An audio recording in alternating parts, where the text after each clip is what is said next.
Les éléphants, ces animaux fantastiques, tellement grands, ils ont besoin d'un territoire gigantesque. C'est là qu'on se rend compte qu'il faut lutter contre le braconnage. Il faut pouvoir avoir des gardes forestiers comme on en voit ici qui s'engagent, mais il faut aussi préserver vraiment l'habitat des éléphants. Et c'est là qu'on se rend compte qu'on ne peut pas dessiner juste un parc sur le papier. Il faut tenir compte des bords de ces réserves. Et c'est là que les communautés villageoises rentrent en jeu. Si on ne les aide pas à valoriser leurs ressources naturelles, à trouver une vraie valeur à ces habitats forestiers comme ils le faisaient dans le temps, grâce aux karatés, grâce aux lianes, grâce aux baobabs, eh bien tout sera perdu.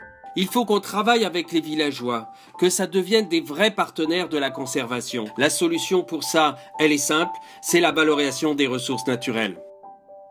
Les meilleurs gardiens du corridor des éléphants sont les femmes du sud du Burkina Faso parce qu'elles en bénéficient. Elles vous appellent à l'aide et nous vous appelons à l'aide. Pour signer cette pétition, il faut que le gouvernement et les privés fassent quelque chose pour préserver cette forêt.